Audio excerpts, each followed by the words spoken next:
السلام عليكم ورحمة الله وبركاته. إن الحمد لله نحمده ونستعينه ونستغفره ونعوذ بالله من شرور أنفسنا ومن سيئات أعمالنا. من يهده الله فلا مضل له ومن يضلل فلا هادي له. وأشهد أن لا إله إلا الله وحده لا شريك له وأشهد أن محمدا عبده ورسوله. أما بعد فإن خير الحديث كتاب الله وخير الهدي هدي محمد صلى الله عليه وسلم وشر الأمور محدثاتها وكل محدثة بدعة وكل بدعة ضلالة وكل ضلالة في النار. قال الله تبارك وتعالى في القرآن المجيد والفرقان الحميد: أعوذ بالله السميع العليم من الشيطان الرجيم. بسم الله الرحمن الرحيم. إنا أنزلناه في ليلة القدر وما أدراك ما ليلة القدر. ليلة القدر خير من ألف شهر. تنزل الملائكة والروح فيها بإذن ربهم من كل أمر. سلام هي حتى مطلع الفجر. وعن عائشة رضي الله عنها قالت: كان رسول الله صلى الله عليه وسلم يجتهد في العشر الأواخر ما لا يجتهد في غيره. أخرجه مسلم. وعن النبي صلى الله عليه وسلم كان إذا دخل العشر أحيا الليل وجد وشد المئزر وأيقظ أهله. متفق عليه. سبحانك لا علم لنا إلا ما علمتنا إنك أنت العليم الحكيم. رب اشرح لي صدري ويسر لي أمري واحلل عقدة من لساني يفقهوا قولي. اللهم انفعني بما علمتني وعلمني ما ينفعني وزدني علما. قرآن کریم کی سورۃ القدر سورہ شریفہ کے سامنے تلاوت کی گئی، اور جیسا کہ ہم اور آپ جانتے ہیں اور یہاں پر جمع جو ہوئے ہیں اس کا ایک مقصد کہ آخری عشرہ شروع ہو چکا ہے. رمضان المبارک کا مکمل مہینہ بڑی اہمیت کا حامل، بڑی فضیلتوں والا، برکتوں والا، مختلف خطبات جمعہ میں، دروس میں ہم نے اس سلسلے میں کئی باتیں سنی ہیں، سن رہے ہیں اور سنتے رہیں گے. رمضان کے مہینے کے آنے سے پہلے ہی خطبات میں، دروس میں اور آج کل کے اعتبار سے موبائل کے اندر مختلف میسیجز سوشل میڈیا کے ذریعے سے کہ رمضان کا مہینہ آنے والا ہے، اتنے مہینے باقی ہے، اتنے دن باقی ہے، ان مہینوں سے، اس مہینے سے، ان مہینے کی مبارک ساعتوں سے فائدہ اٹھا لیں ورنہ یہ وقت چلے جائے گا، گزر جائے گا. علماء بیان دیتے رہے، سمجھاتے رہے، اور ہوا یہی کہ دیکھتے ہی دیکھتے یہ مہینہ آیا اور اب اس کے 20 دن مکمل ہو چکے، 20 روزے مکمل ہو چکے. یہ 20 دن جو ہم نے گزارے، اس میں قیام اللیل، تراویح کی نماز، قرآن کریم کی تلاوتیں، 5 وقتہ نمازوں کی پابندی اور اسی طرح مختلف عبادات جس کا تعلق خصوصی طور پر اس ماہ مبارک سے، صدقہ و خیرات، اور اسی طرح لوگوں کو بھلائی کا حکم دینا، اور سب سے بڑی عبادت روزہ. اور روزے کی شروط اور آداب، یہ سب باتیں میں اس لیے بتا رہا ہوں، یہ دہرا رہا ہوں. آپ سوچیں گے یا کہیں گے کہ یہ تو سب باتیں ہو چکی، ہم نے سن لی ہے، ہمیں اب کچھ دوسری باتیں سننا ہے. سوال میرا یہ ہے، جو سب سے پہلے میرا اپنے آپ سے ہے، پھر یہ سوال ہم میں سے ہر شخص سے جو میری آواز سن رہے ہیں، میری ان مائیں اور بہنوں سے ہیں جو میری آواز سن رہی ہیں، کہ صرف افسوس کرنے سے کیا فائدہ؟ بعد میں جب وہ وقت چلا جائے اور ہم نے اس سے کوئی فائدہ حاصل نہیں کیا تو کاش کہ ہم یہ کر لیتے، کاش کہ ہم وہ کر لیتے. مہینہ آنے سے پہلے ہم نے سوچا کہ یہ مہینہ کس طرح گزارنا ہے. چونکہ میرا موضوع ہے کہ آخری عشرہ کیسے گزارے. یہی سوال رمضان سے پہلے، یہی ٹاپک کہ رمضان کا مہینہ کیسے گزارے. یقیناً رمضان کا مہینہ ہمیں ویسے ہی گزارنا ہے جیسا کہ پیارے نبی صلی اللہ علیہ وسلم نے گزارا. اور جب رمضان کا آخری عشرہ جو بڑا ہی بابرکت، وہ تو پورا مہینہ پورا رمضان، لیکن ان 10 دنوں کی یا یوں کہیے کہ ان 10 راتوں کی اپنی اہمیت ہے، ایک اپنا ہی مقام ہے. تو کیسے گزارے؟ ویسے ہی گزارے جیسے پیارے نبی صلی اللہ علیہ وسلم نے بتلایا، کر کے بتلایا. جس طرح اللہ کے رسول صلی اللہ علیہ وسلم نے رہنمائی کی. افسوس کی بات ہے کہ یہ جو واعظ و نصیحت یہ رہنے کا مقصد یہ ہے کہ ہمارے اندر جو خرابیاں، جو کوتاہیاں، جو کمیاں ہیں اسے دور کیا جائے، اور ہم اس رات کو جو رات کی باتیں، جو ساعتیں باقی ہیں، کچھ حصہ کم از کم ہم اس طرح گزار لیں جس طرح اللہ کے رسول صلی اللہ علیہ وسلم نے گزارا. 5 طاق راتیں اللہ کے رسول صلی اللہ علیہ وسلم نے فرمایا لیلۃ القدر کو تلاش کرو، رمضان کے آخری عشرے کی آخری 10 دنوں کی طاق راتوں میں. تو میرے بھائیوں، میرے دوستوں، آپ کو کئی لوگ ایسے مل جائیں گے، مردوں میں خواتین، جو رمضان کا مہینہ ان کے لیے ویسے ہی ہے عام مہینے کی طرح آیا اور گزر گیا، اور ان کی زندگی میں کسی طرح کی کوئی تبدیلی واقع نہیں ہوتی. اور سوال یا نشان یا سوال ہمارا اپنے آپ سے کہ کہیں میں بھی انہی لوگوں میں سے تو نہیں. اب بھی وقت ہے، اور یہ جو دن ہے وہ گزرے ہوئے دنوں کی بنسبت زیادہ اہمیت کے حامل ہے. کیوں ہیں؟ رمضان مبارک کے اس مہینے کو جو فوقیت، جو برتری، جو اہمیت ملی، جو فضیلتیں ملی، جو برکتیں ملی، اس کا ایک بنیادی سبب شہر رمضان الذی انزل فیہ القرآن، رمضان کا وہ مہینہ جس میں قرآن کریم کا نزول ہوا، قرآن اتارا گیا، جس میں لوگوں کے لیے ہدایت ہے، حق اور باطل کے درمیان فرق کرنے والا. یہ قرآن کریم کا نزول کس مہینے میں ہوا؟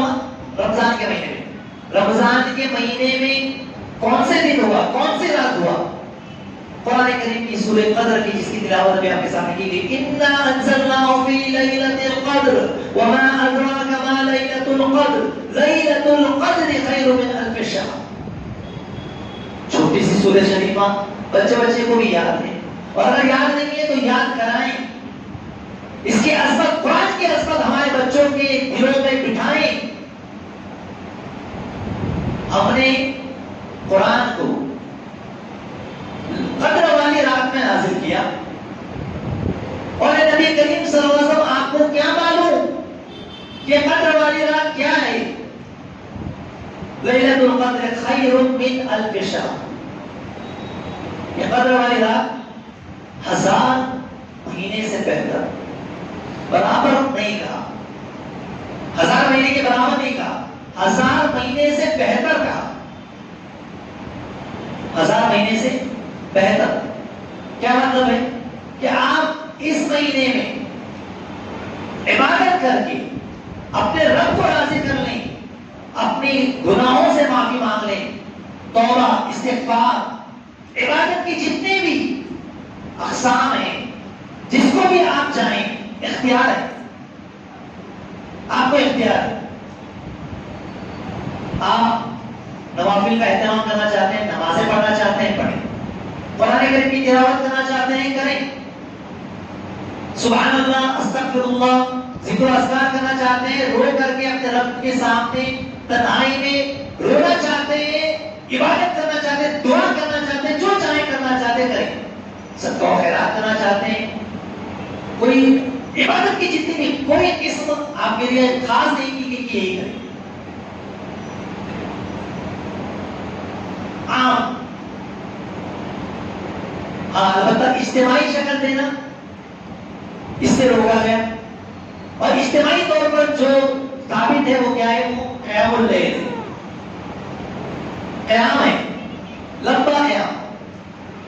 اور اللہ کے رسول صلی اللہ علیہ وسلم نے جو قیام اللیل کیا تھا، یعنی جماعت کے ساتھ جو نماز پڑھائی تھی دیر تک، اور پھر اس بات کا ڈر ہوا کہ کہیں یہ لوگوں کا ذوق اور شوق دیکھ کر کے کہیں فرض نہ ہو جائے، اور اللہ کے رسول صلی اللہ علیہ وسلم نے فرضیت کے ڈر سے اسے چھوڑ دیا تھا. اور پھر عمر بن خطاب رضی اللہ تعالیٰ عنہ نے اپنے دورہ خلافت میں اسے شروع کیا. یہ ایک الگ بحث ہے. کہنے کا مطلب یہ ہے کہ یہ جو 10 راتیں جو ہمیں ملی ہے، سب سے پہلے تو اس پر اللہ کا شکر ادا کریں کہ ہمیں مل گئی. اب ہم اس میں داخل ہوئے. اب یہ پورے 5 پاک راتیں اور پورا عشرہ، خوش نصیب ہیں وہ لوگ جو اعتکاف میں بیٹھنے والے لوگ ہیں، چاہے مرد ہو یا خواتین ہو.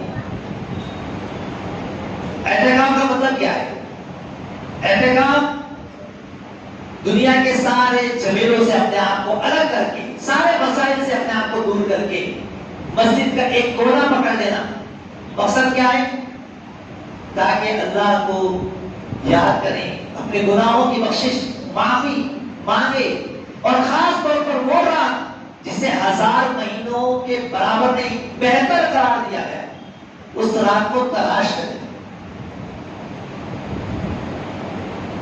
لیکن معاف کیجیے، اگر اعتکاف میں بیٹھنے کے بعد بھی ہماری حالت عام حالتوں کی طرح ہے، اعتکاف میں تو ہیں لیکن ہمارا سونا جاگنا سب برابر، وہاں پر بھی اگر ہم فون میں لگے ہوئے ہیں، باتوں میں لگے ہوئے ہیں، صرف جسمانی طور پر ہم مسجد میں یا اعتکاف میں ہیں، لیکن ذہنی طور پر کاروبار میں، ذہنی طور پر فون پر ہی سب کچھ چل رہا ہے، ہر ایک سے ہنسی مذاق ہو رہا ہے، تو پھر ایسے اعتکاف میں کوئی فائدہ نہیں بلکہ نقصان ہے. اگر کوئی شخص ایسا ارادہ کیا ہے کہ فلاں دوست کی وجہ سے میں اعتکاف میں بیٹھ گیا، فلاں کی وجہ سے میں بیٹھ گیا، یقیناً کسی کی وجہ سے آپ بیٹھے ہیں، اس کی نیکی اور صالحیت کو دیکھ کر کے، نیکی کو دیکھ کر کے، اور اس کی اچھائی کو دیکھ کر کے آپ اپنے اندر اچھائی پیدا کریں تو اچھی بات. لیکن صرف گپ شپ، ہنسی مذاق، اور صرف مجلسیں چل رہی ہے، کبھی ہنسی مذاق، کبھی کھانا، کبھی پینا، کوئی دلچسپی نہیں عبادت میں، تو پھر میں ایسے لوگوں سے کہوں گا کہ بہتر ہے کہ آپ بس اعتکاف میں نہ بیٹھیں. بہت افسوس ہوتا ہے بعض مسجدوں کے تعلق سے، حیدرآباد کے اندر کچھ مسجدوں کے اندر اعتکاف نہیں کیا جا رہا، اعتکاف کا انتظام ہی نہیں. مسجد ہے لیکن اعتکاف نہیں. میں نے پوچھا کہ بھائی کیوں اعتکاف کیوں نہیں؟ اعتکاف تو ہونا چاہیے. تو کہا وجہ یہ ہے کہ اعتکاف میں بڑی ہی بے حرمتی کرتے ہیں، ایک کے ساتھ کئی لوگ آ جاتے ہیں اور صرف کھانا پینا، یہ منگایا وہ منگایا، صرف کھانے پینے کی وجہ سے. اعتکاف کا اور کوئی ہوٹل کا کوئی وہ زیادہ دکھتا ہے.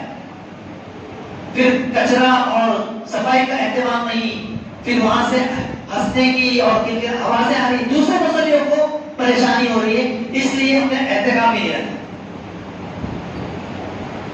اب ذرا سوچئے کہ وہ مسجد والوں نے یہ فیصلہ لیا کہ احتکام نہیں کرنا ہے، کرنا ہی نہیں اس بات، اور اس کی وجہ فلاں فلاں فلاں ہے. اگر وہ لوگ ہم تک گئے تو کیا ہو؟ کسی اچھائی کے دروازے کو بند کرنے والے ہم تک گئے. اگر آپ کسی کو بھلا نہیں کر سکتے تو کم سے کم کسی کا برا تو نہ کریں. یہ کیا ایک بھلائی کا دروازہ اس کی وجہ سے بند ہو. میں نے سمجھایا کہ یہ چیز غلط ہے. آپ اپنا کچھ اصول رکھیں، کچھ ضابطے رکھیں، کچھ طریقے رکھیں، اس کو فالو کرنا ضروری ہے. اعتکاف، اللہ کے رسول صلی اللہ علیہ وسلم نے اعتکاف کیا. آپ کے بعد آپ کی ازواج مطہرات نے بھی اعتکاف کیا. معلوم یہ ہوا کہ اعتکاف مرد بھی کر سکتا ہے اور عورتیں بھی کر سکتی.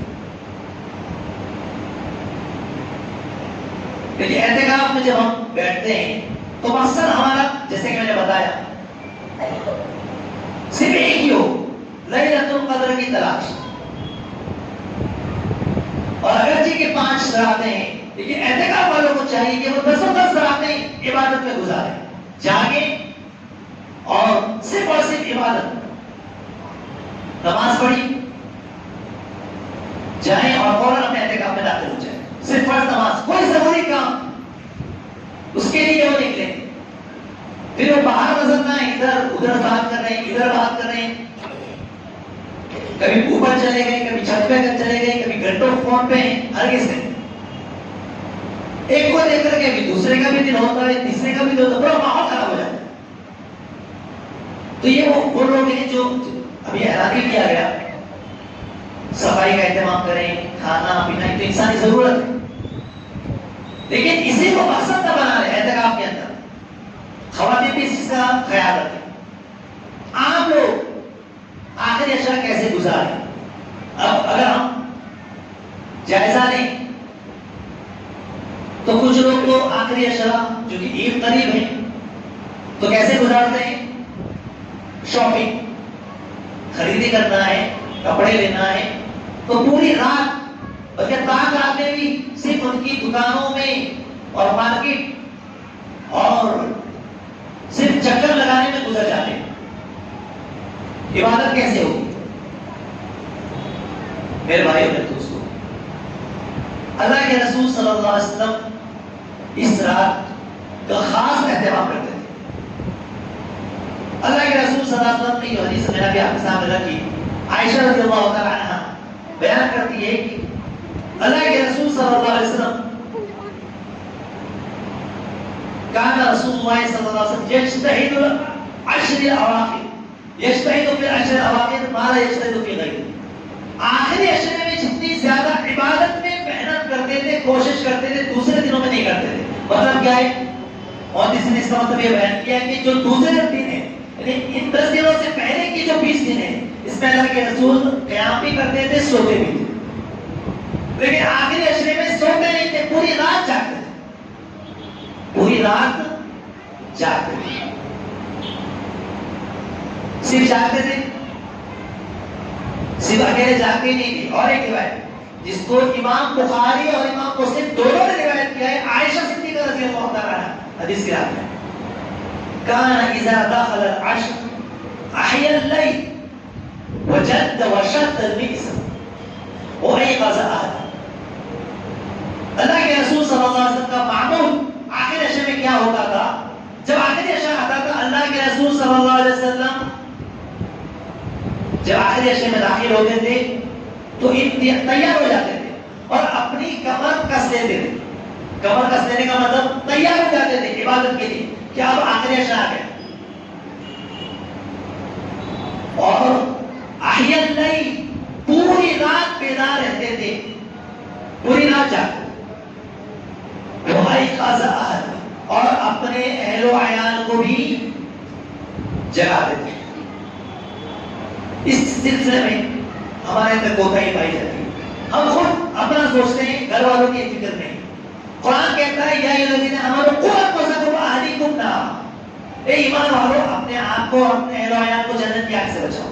تو جب جہنم کی آگ سے بچانے کا معاملہ ہے، اپنے آپ کو بچاؤ، اپنے اہل و عیال کو بھی. تو یہ عبادتیں جو ہمیں جنت کے قریب کرنے والی، جہنم سے دور کرنے والی، اللہ سے قریب کرنے والی، کیا ہم چاہیں کسی ہم اکیلے جنت میں جائیں؟ اپنے اہل و عیال کو بھی لے کے جاؤ، خود جاگو، اپنے اہل و عیال کو بھی جگاؤ. اللہ کے رسول صلی اللہ علیہ وسلم کا یہی معمول تھا، یہی طریقہ تھا. لہذا ہمیں بھی چاہیے کہ ہم اس سلسلے میں، اور والد کا جو کردار ہے بہت اہم ہے اس سلسلے میں. عام طور پر دیکھا جاتا ہے کہ جو بچے ہیں وہ دوڑتے بھاگتے، کئی نوجوان بچے خاص طور پر بائک وغیرہ لے کر کے جاگتے ہیں. کہا گیا کہ رات بھر جاگو، تو وہ سمجھتے ہیں کہ صرف جاگنے سے مراد صرف جاگنا، کیسے بھی جاگنا اپنی مرضی سے. تو کچھ لوگ کیسے جاگتے ہیں؟ کچھ ہوٹلوں میں چلے جاتے ہیں، وہی جاگ لیتے ہیں شہر تک. کچھ لوگ مارکیٹ میں، خرید و فروخت میں، کچھ لوگ چائے نوشی میں اور مختلف چیزوں میں. تو صرف جاگنے سے مراد صرف جاگنا نہیں، عبادت کے ساتھ. اب چاہے آپ نماز پڑھیں، نوافل کا اہتمام کریں، چاہے آپ قرآن کریم کی تلاوت اور یہ زیادہ کرنا چاہیے قرآن کریم کی تلاوت. کسی کو قرآن پڑھنا نہیں آتا وہ کیا کرے؟ ہمارے میں بہت سارے بھائی بہن ایسے ہیں قرآن پڑھنا نہیں جانتے. وہ بھی اب اس رات کو سوئے نہیں، توبہ کرے، استغفار کرے، اپنے رب سے لو لگائے، اپنے گناہوں کو یاد کرے کہ یہ پورا سال کتنی نمازیں ہم نے ضائع کی، زندگی کی کتنے سال ہم نے ضائع کر دیے، اللہ سے کتنے زیادہ دور ہو گئے. اب موقع، اور اللہ رب العزت بخشنے والا، معاف کرنے والا. سبحان اللہ، کتنی پیاری دعا. اگر کوئی شخص اس رات کچھ نہیں کرتا، کوئی دوسری دعا نہیں پڑھتا، کوئی دوسری عبادت نہیں کرتا، صرف یہ دعا بھی پڑھتا ہے تو اسے بھی لیلۃ القدر کا جزا ملنے والا ہے. سبحان اللہ. کون سی دعا؟ انتہائی آسان. اپنے بچوں کو اگر آپ بار بار دوہرا دیں تو ان کو بھی یاد ہو جائے. عائشہ صدیقہ رضی اللہ تعالیٰ عنہ نے پوچھا کہ اللہ کے رسول، اگر مجھے لیلۃ القدر مل جائے تو میں اس میں کیا کروں؟ کیا کروں؟ اللہ کے رسول نے یہ پڑھو، اللہم انک عفو تحب العفو فاعف عنی. پیاری دو اللہ کے رسول صلی اللہ علیہ وسلم نے سکھلائی. اللہم انک عفو، اے اللہ تو درگزر کرنے والا، معاف کرنے والا، تحب العفو، معافی کو پسند کرتا ہے، فاعف عنی، مجھے بخش دے. صرف تین بات ہے. اللہ تو معاف کرنے والا ہے، یہ عقیدہ رکھنا ہے ہمیں. یقیناً گنہگار ہم ہیں، آپ ہیں، انسان گناہوں پر ہوتا ہے، لیکن گناہوں پر اڑے رہنا اور توبہ نہ کرنا اور صرف گناہوں پہ ایسی زندگی گزارنا یہاں تک کہ پھر موت آ جائے، یہ بنی آدم کی خصلت نہیں ہونی چاہیے. آدم علیہ السلام، لیکن معصیت دونوں سے ہوئی، آدم سے بھی، ابلیس سے بھی. ابلیس نے کیا کیا؟ استکبار کیا، اور آدم نے کیا کیا؟ استغفار کیا. ہم آدم کے اولاد ہیں، جو باپ نے کیا بیٹوں کو چاہیے کہ وہی کرے. شیطان کی فطرت کو نہیں اپنانا ہے، تکبر نہیں کرنا ہے، میرا کوئی کون کیا بگاڑنے والا، ایسا نہیں. تکبر نہیں، بلکہ انتہائی نرمی کے ساتھ، جھکنے کے ساتھ. اگر میرے سے کسی بھائی کو تکلیف ہے، ہم اپنے ان سے دل کو صاف کر لیں، معافی مانگ لیں. کیوں؟ کیونکہ اللہ معافی کو پسند کرتا ہے. یہ کیا بات ہوئی کہ ہم تو چاہتے ہیں کہ اللہ ہمیں معاف کر دے، لیکن ہم کسی کو معاف کرنے کے لیے تیار نہیں. تو دل صاف ہونا چاہیے، اور اپنے رشتہ داروں سے گلے شکوے سب چھوڑ دیجیے. موت کا فرشتہ کبھی بھی آ سکتا ہے، ہمیں اور آپ کو پتا نہیں. فرشتے اس رات بکثرت آتے ہیں. اس رات کی خصوصیت یہ ہے، یعنی طاق رات، یعنی لیلۃ القدر، ہمیں نہیں پتا، کوئی بھی 5 رات میں سے کوئی بھی ہو سکتی ہے. 27ویں بھی ہو سکتی ہے، 29ویں بھی ہو سکتی ہے، آج بھی ہو سکتی ہے، یا پھر 23 یا 25. ایسے 27 کہہ کر کے کچھ لوگ دوسری پورے عشرے سو جاتے ہیں، یا پھر دوسرے کاموں میں صرف 27 جاتے ہیں. ایسا بھی نہیں ہونا چاہیے. اگر آپ پوری 10 راتیں جاگ لیتے ہیں، عبادت کر لیتے ہیں، تو ہمارا کیا نقصان ہونے والا ہے، کیا بگڑنے والا ہے؟ ایسے آپ سال بھر میں کئی راتیں جاگ لیتے ہیں، دعوتوں میں، شادی میں، فلاں جگہ میں. اور یہ رات اسلاف جس کا انتظار کرتے تھے، دعائیں کرتے تھے کہ اللہ لیلۃ القدر ہمیں مل جائے، رمضان کا مہینہ ہمیں مل جائے. اور اس رات کو ملنے کے باوجود، پانے کے باوجود ہم اسے غفلت میں کھو دیں، ہم سے بڑا محروم کوئی نہیں، بدقسمت کوئی نہیں. تو اس لیے میرے بھائیوں اور دوستوں، اس رات کی خصوصیت کی اگر بات کی جائے تو سب سے پہلی بات، جیسے کہ میں نے بتایا، اِنَّا أَنزَلْنَاهُ فِي لَيْلَةِ الْقَدْرِ، کہ یہ رات قرآن کریم کا نزول ہوا، قرآن کی نزول کی رات ہے، فرشتوں کے نزول کی رات. بکثرت فرشتے، یہاں تک کہ روح الامین جبرائیل علیہ السلام خود اس رات نازل ہوئے. تنزل الملائکۃ والروح فیہا، اس رات میں اور یہ ایسا نہیں کہ کسی وقت لمحے بھر کے لیے آئے، فجر تک کئی لوگوں کو دیکھا ہے کہ رات جاگتے ہیں، عبادت کرتے ہیں، 1 بجے پھر نیند آنے لگتی ہے، پھر سو جاتے ہیں۔ تو رات جاگنے کا مطلب یہ کہ پوری رات آپ جائیں۔ مسجد میں اہتمام اس لیے کیا جاتا ہے تاکہ ایک دوسرے کو دیکھ کر کے مدد ملے۔ اگر کوئی شخص اپنے گھر پہ جاگنا چاہتا ہے تو بھی جاگے، جہاں اسے بہتر لگے، لیکن اس رات میں کوئی خاص عبادت کسی کو ایک نئی شکل دے دیں تو یہ بدعات اور خرافات، اس سے بچنا چاہیے۔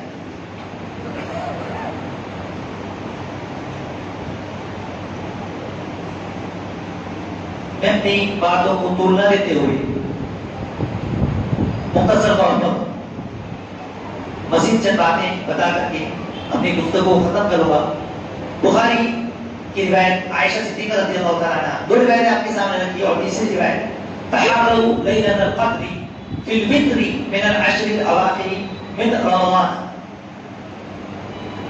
کہ اللہ کے رسول صلی اللہ علیہ وسلم نے فرمایا کہ لیلۃ القدر کو رمضان کے آخری 10 راتوں میں سے 5 راتوں، کا مطلب یہ ہے کہ 21، 23، 25، 27 اور 29، اس سلسلے میں بھی جو کوتاہی پائی جاتی ہے کہ کچھ لوگ ابتدا میں ہماری مسجد بھری ہوئی اور اس کے بعد دھیرے دھیرے دھیرے دھیرے آخری دنوں میں لوگ نہیں جاتے، قیام اللیل بھی نہیں کرتے۔ تراویح کی نماز یا تو قرآن کریم اگر مکمل پڑھا جا رہا ہے اور 27 میں وہ مکمل ہو گیا تو آخر میں پوری مسجد خالی ہے تو بہت کم لوگ نظر آئیں گے، وہ یہ سمجھتے ہیں کہ قرآن تو ہو چکا۔ من قام رمضان ایمانا واحتسابا غفر له ما تقدم من ذنبه، اور ایک روایت میں من قام لیلۃ القدر ایمانا واحتسابا غفر له ما تقدم من ذنبه، کہ جس نے قیام کیا رمضان کا، ایک روایت میں، اور ایک روایت میں جیسے لیلۃ القدر کا قیام کیا ایمان اور احتساب کے ساتھ، اجر و ثواب کی امید کے ساتھ، اس کے سابقہ تمام گناہ بخش دی جاتے ہیں، معاف ہو جاتے ہیں۔ تو آپ ابتدا میں یعنی ابتدا میں آپ تراویح کا اہتمام کرتے ہیں، آخر میں نہیں کرتے، یہ بھی اچھی بات نہیں، کرنا چاہیے۔ مکمل رمضان کا قیام اللیل کا یا تراویح کا اہتمام کرنا چاہیے، یہ عبادت نہیں تاکہ ہم قیام اللیل ہے، پھر قرآن کریم کی تھوڑی دیر تلاوت ہم نے کر لی، پھر تھوڑی دیر دعائیں کر لی، ذکر و اذکار کر لیا، یہ دعا جو بھی میں بتلائی اللہم انک عفو تحب العفو فاعف عنی، یہ پڑھ لی، حسن مسلم یا کوئی اور دعا کی کتاب آپ نے رکھ لی، اور اس سے آپ دیکھ کر کے یاد نہیں دیکھ کر کے آپ دعائیں پڑھ رہے ہیں۔ کبھی کبھی اب شیطان تو لگا ہوا ہی ہے، وہ لوگ جو ساتھ پر دینی مسئلے مسائل میں نہیں جاتے، ان کے لیے یہ رات، اب وہ پوری رات سے مسئلے اور مسائل میں حل کر دیتے، فلاں ایسا کہا، فلاں نے ایسا کہا، اس کے لیے دوسرے دن ہے رمضان کے بعد علم حاصل کرو آپ، لیکن یہ رات عبادت کی رات ہے، یہ رات عبادت کی ہے۔ اب پوری رات بیٹھ کر کے وہ حدیث لے کر کے آئے گا، وہ حوالہ لے کر کے آئے گا، نہیں میرے امام کے نزدیک یہ ہے، فلاں یہ ہے، تراویح کی اتنی رکعت ہے، اور فلاں، یہ ساری چیزیں ابھی اس کے لیے اور وقت، یہ عبادت کی رات، تو آپ عبادت میں پوری رات گزاریں فجر تک، اور خاص طور پر جب فجر سے پہلے کا وقت ہے، یہ بھی بڑا اہم وقت ہے، دعاؤں کے لیے خاص طور پر تنہائی میں آپ گھر کے اندر ہو یا پھر مسجد کے اندر ہو، اپنے رب سے مناجات کا، اللہ تبارک و تعالیٰ پہلے آسمان پہ، آسمان دنیا پر آتا ہے کوئی دعا کرنے والا میں اس کی دعا قبول کروں، ہے کوئی استغفار کرنے والا، ہے کوئی مانگنے والا، میں اسے دے دوں۔ تو اگر میں خاص طور پہ کہوں گا کہ اگر کھانے کا بھی انتظام ہے، اچھی بات ہے لوگوں کی سہولت کے لیے، لیکن ایسا نہ ہو کہ پھر پوری رات معلوم ہو کہ کھانے کی رات لگ رہی ہے، لانے گئے، بچھانے گئے، اور پھر صبح سے تک جو ہے صرف کھانے پینے میں، ایسا نہ ہو۔ بڑا ہی منظم انداز ہونا چاہیے، کھانے میں کتنا وقت، پکانے میں وقت لگتا ہوگا، لیکن کھانے میں کتنا وقت لگتا ہے، فوراً گئے اور کھانا کھائے اور اٹھ گئے۔ صفائی کا آپ دیکھیے مسجد نبوی کی مثال ہمارے سامنے، ہزاروں لوگ وہاں پر افطار کرتے ہیں، کھانا بھی کھاتے ہیں، معلوم ہوتا ہے، کچھ محسوس ہوتا ہے. یہ مسجد کو ہم اگر اپنا گھر سمجھے، اللہ تعالیٰ کا یہ گھر ہے. خود کے گھر کو انسان کیسے صاف ستھرا رکھتا ہے؟ یہ چیز اگر تھوڑی سی بھی ادھر سے ادھر، یہ اللہ کا گھر ہے. تو کہنے کا مطلب یہ ہے کہ جب یہ انتہائی بابرکت رات ہے اور اس میں مختلف عبادتیں ہیں، تو اس رات کو ہمیں ضائع نہیں کرنا چاہیے کسی بھی اعتبار سے. اگر آپ تھوڑی دیر بھی بیٹھے تو فوراً استغفار پڑھتے رہیں، دعا پڑھتے رہیں. اگر کہیں جانا بھی ضروری ہوا، چلو جو لوگ کھانے کے لیے انتظام کرنے کے لیے ضروری ہے، تو پھر وہ لوگ بھی وقت ضائع نہ کریں. یہاں سے جانے سے لے کر کے جہاں بھی جا رہے ہیں، جانے آنے تک بھی ان کی زبان پر استغفر اللہ، سبحان اللہ، لا الہ الا اللہ، اللہم انک عفو تحب العفو فاعف عني.